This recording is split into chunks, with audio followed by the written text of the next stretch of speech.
Hi, everybody. Welcome to People from Cleveland Are Dope. I have another interview today. This time I'm speaking with Lenny Berry, who currently serves as Chief Executive Officer of King's Cannabis, Cannabrand and King Cannabiz, an integrated seed to sale operation based in Colorado Springs.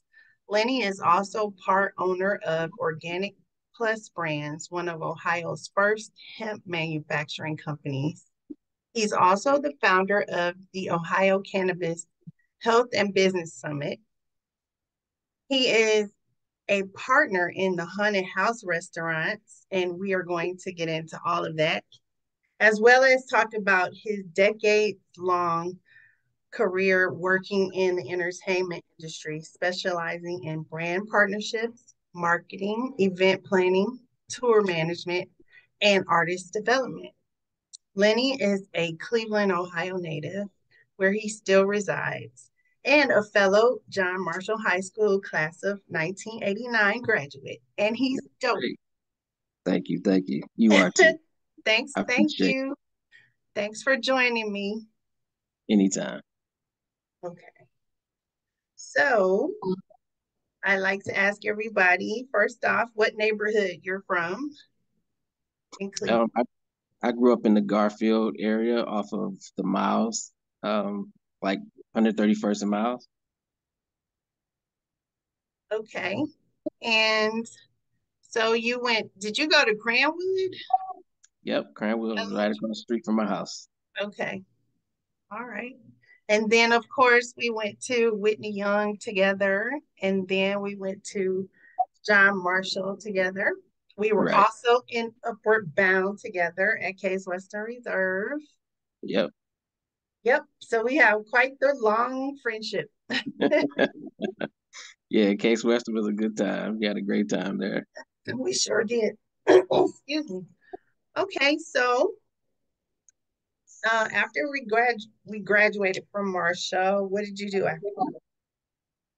After we graduated, I started on the radio station. So I was a DJ and air personality on 93 FM. So I did that for 10 years. And in that process is when I started my marketing company in the music industry. So I had a company called Bring It On Entertainment, which I still have. And I had a record pool, a street team, and I was wrapping vans or wrapping trucks. So, you know how you see those Red Bull cars and the RTA buses. I believe I was kind of one of the first people to do that here in Ohio. So we were wrapping vehicles for record companies for album releases. I was also working with Martell, Seagram's Gin, and Budweiser too at the time. So my client list was pretty substantial. I represented Jay Z, Beyonce, Tupac, Biggie, Craig Mack, 50 Cent, Mariah Carey, Whitney Houston, American Idols. So this goes on and on. What was your favorite part about being in that business or even being on the radio? Oh man, the relationships. I mean, as you know, I'm just that friendly guy. I like to meet people, like to kind of get to know what's going on around the culture of anything that I'm involved in. So being able to travel from city to city, being in the DJ brotherhood, if you will. So I could go to any market, meet up with these radio guys and see what was going on, like in Atlanta, in the South, or New York or LA, and bring that music culture back to Ohio.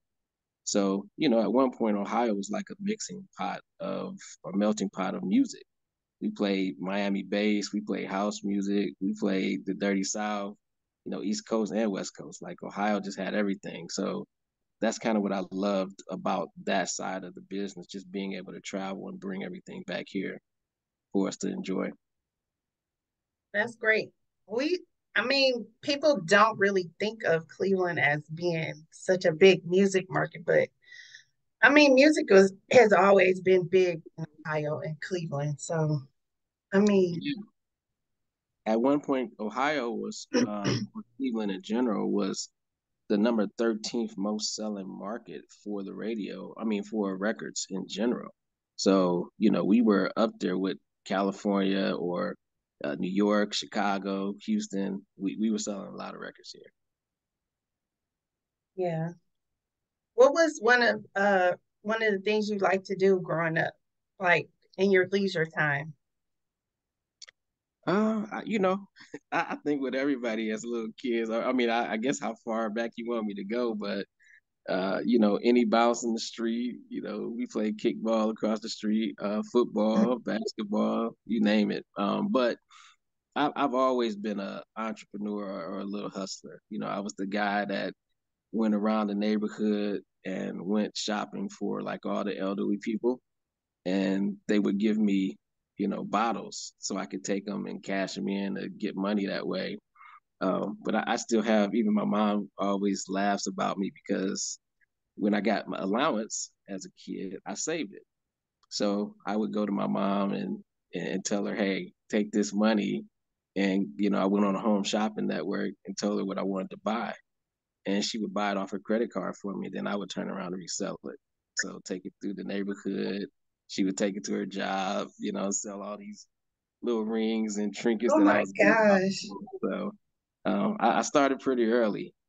In college, I had an aquarium business. So I had a ton of piranhas in a 75-gallon tank. So people would pay to come to the room to see me feed them. I was cutting hair. I mean, you name it. I was doing it all.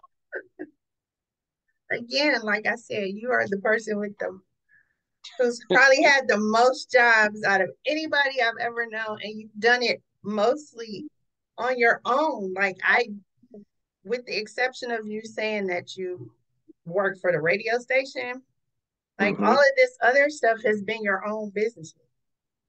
Yeah, yeah. I've had, I would say maybe one job, well, two.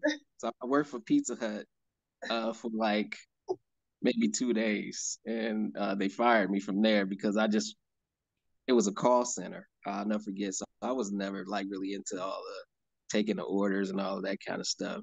I worked for Dallas Shoe Warehouse over there on Rockside Road when it was there in high school, and Okay. worked with Sharice Peoples. Oh, Um, rest in peace. yep, and Romaine Pierce worked with me in the shoe department. So we were, selling shoes. That was kind of fun though. So we had a good time there, maybe about a year. And after that, it was just, I just did everything on my own. I was doing a car installation, so car stereo installation. So my mom let me use the garage. So I was putting subwoofers and radios in people's cars. Wow. It was a company called Five Star on Warrensville Center Road, Mhm. and one of the guys, the installers there, was a good friend of mine, and he showed me how to wire up everything. So I would do that in my part time too. Wow. Like you really were a pioneer. You were Instacart before Instacart came along.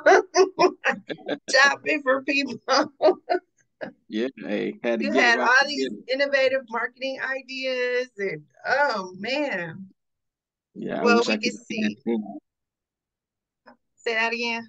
I said, yeah, I wish I would have known what I had. I would have cashed in back in the Right. Yeah. Hindsight is 2020. day. Okay, so who were some of your biggest influences growing up? Influences on me. Hmm. Um, I mean, I definitely would have to say my parents. Just it was three boys. They were giving it their all. My father was in the military, so he was kind of on the road a whole lot. So my mom had to be there, for all our games and uh, discipline scenarios. And she's this little 4 foot 11, feisty little lady trying to handle three boys. So I got my entrepreneurship from my dad. He owned a couple businesses on side outside of being in the military and being gone. So I think some of that hustle came from him. But I also had some mentors, Kevin Chilius, who owned him and his brother owned the Chic Mm-hmm. and they also owned a club called the Millennium. And Fred Williams, kind of, though they were partners at the time, and they really showed me the music industry actually. So as I was interning, um, a guy named Lou Brown was an engineer. So long story short, how I got in there, was I was at Cleveland State, and my dad was like, you need to stop trying to be this DJ and focus on, getting good grades and getting a good job. And I had, job offers for Caterpillar and all of these big companies, lined up for me when I graduated. But that's not what I wanted to do. So, I told my parents like, hey, I'm about to start this record label, which I did, and signed some artists from Cleveland. Enough said, a young lady named Fiji, and I actually got one of my groups signed to Tommy Boy. They were on the Apollo. So, and then the actual radio station thing kicked in right before I was about to graduate. So I got on the air roughly in 90. So I started, in 90, right after we got out of high school, but I was interning. So after I graduated, is when I started. But right before I was about to get out, there was a gentleman who came to Cleveland to meet with my father. And, my dad was basically just dogging me out, like this, he's an idiot. He's trying to do this music stuff. He's got all of these big corporate jobs lined up. And the guy was like, well, hey, let me talk to him for a minute. Lo and behold, this guy was building studios in California. And so he didn't tell my Wow. dad that, but he was intrigued, that I wanted to be in the music industry. And he basically was like, hey, can you got a little money? You want to build a studio? And I was like, yeah, I got some groups. I'm ready to go. So I was still staying at home at the time. And I told my mom, like, I'll pay to build a studio in the basement, and she didn't know what she was getting into. So she was like, go ahead, do whatever you're gonna do. But all these late night sessions, and she had to go to work, and we down there rapping and loud music. So needless to say, that didn't last too long before I had to get out and get my own space. But Mm. um, that gentleman had helped another young guy in California, and that guy got a job at Virgin Records, and that's how I got into the industry. He had me call that guy that he had mentored and asked if he would give me a shot in the Ohio area, and he did.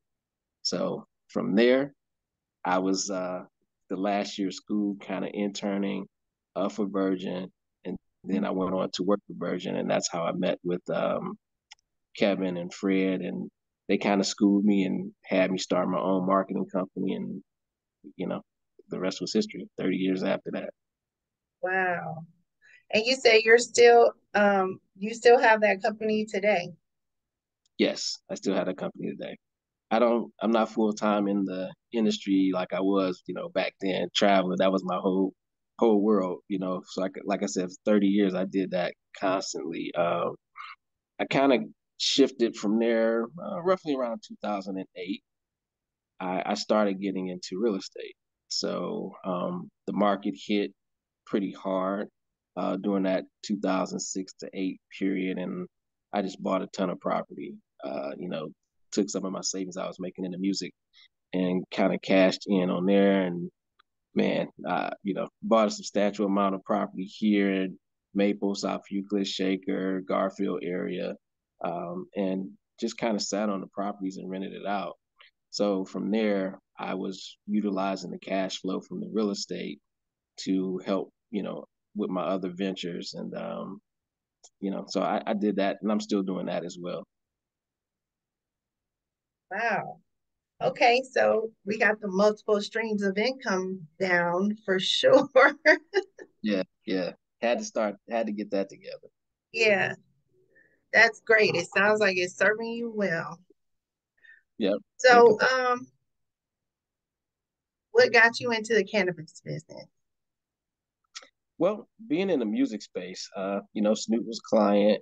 I was around all the weed smokers, right? Wiz Khalifa, the whole nine. So I was never, a big stoner or weed smoker. I was really focused on business. But in so during my time frame, I had a a girlfriend who passed away from cancer, and I was, just dealing with a lot of, I don't know, guilt and things of like, feeling bad that I couldn't help her.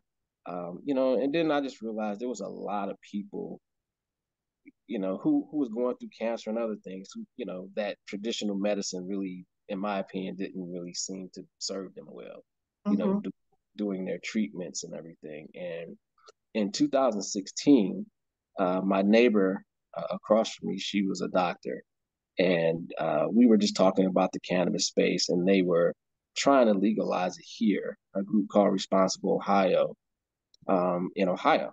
And the bill didn't pass, but I was already kind of, involved in the political side of it, I guess, and trying to understand how to be a business owner in the space. So in 2017, the state, uh, started moving forward with the medical market here, and we applied for cultivation and a dispensary here. So didn't get it, but bought the real estate in Lakewood in the hopes that we would have a dispensary license, awarded to us. So when that did not happen, we opened a medical clinic, and we were doing recommendations for patients, meaning if you wanted to get a medical card in the state, you would go to a recommending doctor, and that doctor, in the medical side would prescribe, but the state won't allow you to say that because it's not federally legal. So it has to be a recommendation. Mm-hmm. So we opened Lakewood Medical Clinic, and we were doing that for about 2.5 years. And in that time frame, I met another young guy in Colorado through a DJ air personality out there, and we ended up partnering up out there, because that market was already mature. So I got a chance to really see people and hear the testimonies behind the medicine and how it was working and affecting them, and it just really touched me. So I just really wanted to be an advocate in the space, move forward, and try to help people understand, and alleviate the stigma behind it. You know. Wow. Okay. That's an admirable goal, and the reasoning behind it is Yeah, I touching. mean, I can honestly say it wasn't like I was, I guess, a part of the culture of cannabis, if you will. Like, you have some cannabis connoisseurs who really knew all the strains, and how they affected you and how it smoked and all, everything like that. But cannabis from now, from that legacy market to today, is totally different. We didn't, people was baking brownies and everything like that, but the vast variety of products and the science behind a lot of these strains and genetics is, just mind blowing. So I think people had to really get used to not just having some regular old, weed that, it was just fire to people. They didn't even know what it was, right? It just got me high. That's all I cared about. But, Right. there's a medicinal side to all of it. Mm-hmm. And so that's really what I got intrigued about, and wanted to show, not only Ohio, but whoever was listening, that this is real medicine. And there's some scientific studies, and I know people are looking for more information for it to be legalized on a federal level. But Mm-hmm. if you came to the conference, and I know we didn't get to that, last year at the IX Center, we had an abundance of speakers and workshops there, from people from all over the country, Mm-hmm. to give you some one-on-one information, workshops around, the various conditions that qualified for you to use cannabis in the state of Ohio, Mm-hmm. uh, the business side of it, to ownership and compliance, and kind of helping you navigate to see if this is something that you would like to do. Mm-hmm. This is an industry that you would want to be in. It's still groundbreaking, it's still new, Mm-hmm. and I'm just excited to be a part of it. So tell us about um, the summit and the dates coming up and what a little bit more about what people can expect. Okay. Started the summit in 2019, and our first event was at the Crown Plaza Independence. Went over extremely well. We were going to continue, then COVID hit, of course. And so we lost 2 years, and last year was our second event at the IX Center. We had 60 speakers, 122 vendors. We had about 1,800 attendees, and probably about 20 workshops there. So we talked about everything from actually being a patient, understanding, what it was and how cannabis could affect you, understanding the business of cannabis. So, outside of just owning a real a retail facility, a dispensary processing, who those are companies that make the products like the edibles and vape carts, or actually cultivating the flower, growing it. There were other avenues that you could get into the space because, price of entry into those three were, a couple $1 million. And a lot of people say, hey, I can't afford that. So I don't know how to even put together a pitch deck. I don't know how to go about trying to acquire an investor to partner with me to, get into that space. Mhm. So we talked about that. We also talked about the ancillary side of things, meaning companies that are interacting with cannabis companies, right? Like a graphic designer or a packaging company or Mhm. IT people who understand how, humidity affects the plant when it grows, and they can give you all these different analytical data points to help you grow a bigger, bud. So we kind of dived into a whole lot of different things. So it's something for everyone at this conference. And this year's October 6th and 7th at the Ike Center event. Okay. Wow, that's something to look forward to. So make sure if you're around, you attend. Please, please come through. And this year too, we rented out the Rock and Roll Hall of Fame. So on October 6th, we're gonna have a private networking event at the Rock Hall, and it's the whole facility. Nice. That's one of my favorite places. And Yeah, yeah. So had to incorporate music and the cannabis together, so it should be a good. definitely. Okay. So, um, what's been the toughest part about being in the cannabis business? Well, I guess from my perspective, there are a lot of people who came before me, a lot of bigger companies. And, I'm just a small guy, just trying to fit in, right? Just trying to find my niche. Mhm. So, getting recognition is one. Also, in my opinion, being a minority in the space. Sometimes, as the old people say, you're only credible as the messenger. So, I'm not that corporate guy, right? I don't have that flashy, big money behind me.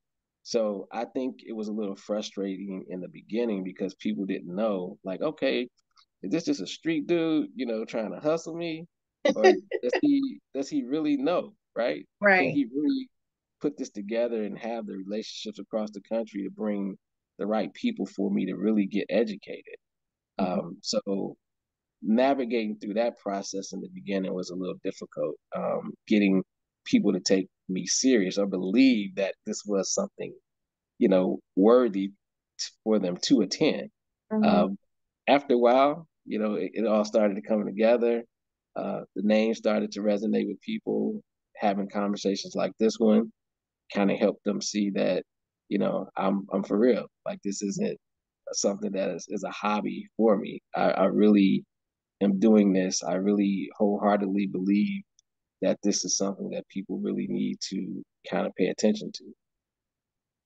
So Well, I would say that, and then financing from a business perspective, everything you had to really know who to talk to, how to get the money for not the conference side, but just the actual business side. You mhm. know, putting together the grows and retail spaces and buying equipment and everything like that. It was a big undertaking. So financing capabilities from a bank or a financial institution was another stressful point. Hmm. Were you able to talk to anybody that you knew from the music industry who was also um, in the cannabis business to get any kind of advice? So, I mean, you know me, but not everybody else know me. I'm very kind of to myself, right? Uh-huh. I'm not one of those flashy guys.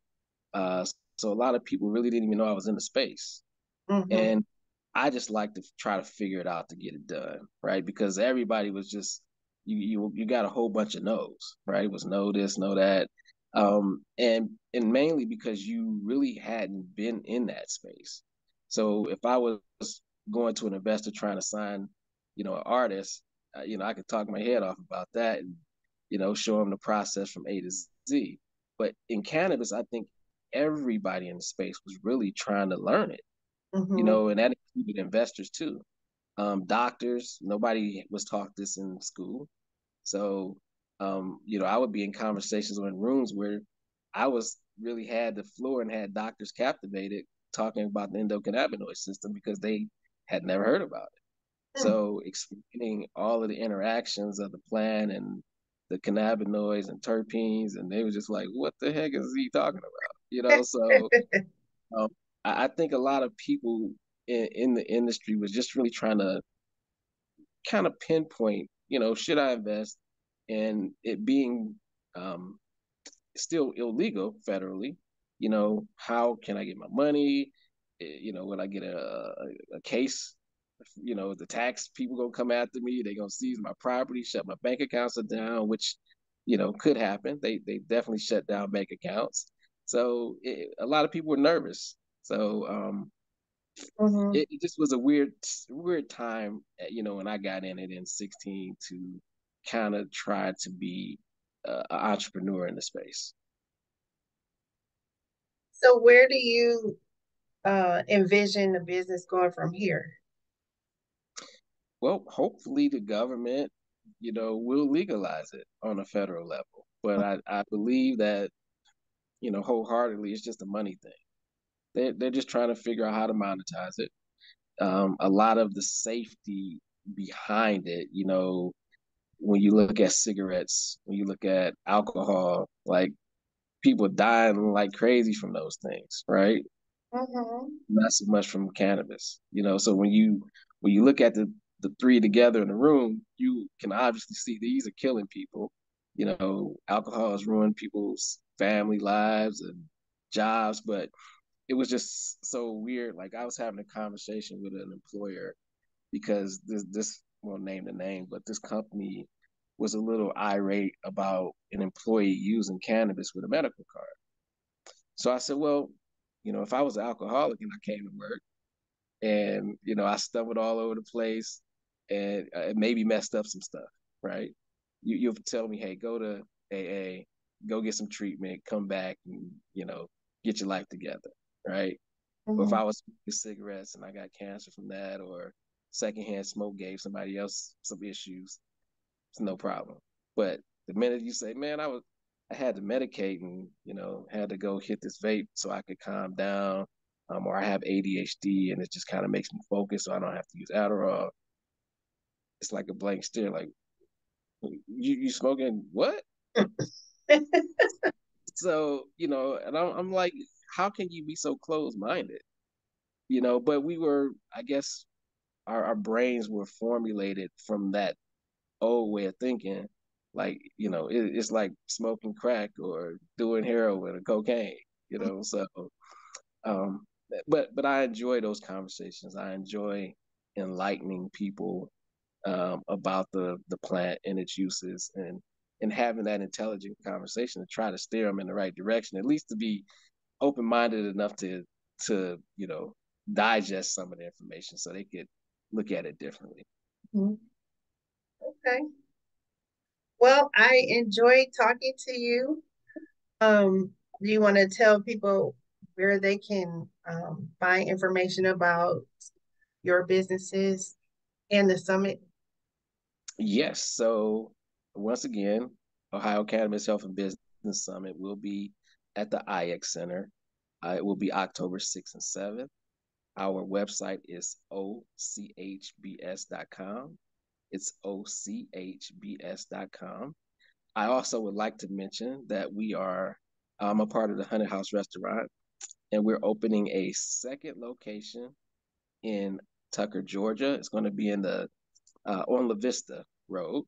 So that'll be this fall, and hopefully you guys can come to Cleveland and attend this amazing cannabis event that we have going on here. Okay, so tell us a little bit more about the Honey House restaurant and the first location and how that came about. First location is here in Cleveland Heights.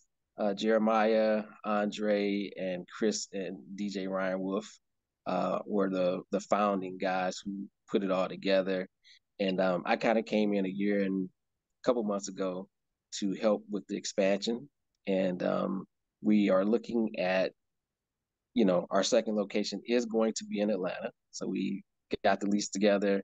We're going to be in, like I said, off La Vista Road, and the company or that little parking plaza over there is North Lake Festival. So I guess it's like a mall or something across the street from there. So I've just been friends with Jeremiah. So when I mentioned Kevin Chili as one of my mentors, he's married to his daughter. Oh, So, and also, I don't know if you know Melvin and Day Day, but they own Flood's Restaurant. They had Double XL Restaurant. Um, and I grew up with Jeremiah, who is the oldest brother. So, I'm sorry, Melvin, who is the oldest brother of Jeremiah. And so we've kind of always had a history. So when he opened the restaurant, I told him, like, when you're ready to expand, I'm there. So here we are. So we're looking at Vegas, and we're also looking at Orlando too. yay for Vegas. One of my favorite places. I try to Yeah, get there often. yeah, no, no, fun places. So high tourist areas. We Uh-huh. figured those would be the most impactful places for us to get this thing going, and then who knows, in the future maybe we'll start to franchise a few and open them up across the country. That's great. I love that. Thank you. So you can go to the huntedhouserestaurant.com for all of that information. If you're into CBD, we do a CBD manufacturing facility here in Ohio too. And our house brand is called Whole Plant. So that's the wholeplantstore.com. You can go there. We have a lot of things going on, and just excited to have this little time to kind of throw a few things out there to you. Great. Well, I'm happy to help you get the word out. I So appreciate you. You've great. always been my close buddy. Yeah. Well, I'm glad to see you thriving. Well, That's likewise. yeah. Okay. Well, I won't take up any more of your time. Is there anything else you wanted to mention before we leave? No, shout out to all the other dope people from Cleveland. Hey. I never left home because I've always believed Cleveland was, one of the best places to be. I know a lot of people left and said it wasn't a lot here, but born and raised, still love it. With the travels that I've done, I like some other cities too, but it's nothing like home to me. Yeah. Shout out to Cleveland. Yes. Oh, well, hopefully I'll get to see you next time I get back that way. Okay. Yeah. Hit me I know up. you're busy, but definitely we'll try to meet up. Yeah. Yeah. Look forward to it. Actually, I'll be out there on Tuesday. I didn't even think about that. Coming to Um, LA? yeah, I have a couple of meetings out there. I am going to be interviewed on this radio show. It's called Cannabis 101. So Oh, okay. yeah, meeting up with some guys from Cookies, trying to work on some other types of deals in the cannabis space. Oh, So good. I'm glad you mentioned that. yep, I'll try to connect with you out there. Okay. That sounds good. You could stay on 1 second after we stop. Okay. Okay. And All right. everybody, Thanks for watching. This has been another interview with a dope person from Cleveland, Lenny Berry. Thanks again, Lenny. Thank you.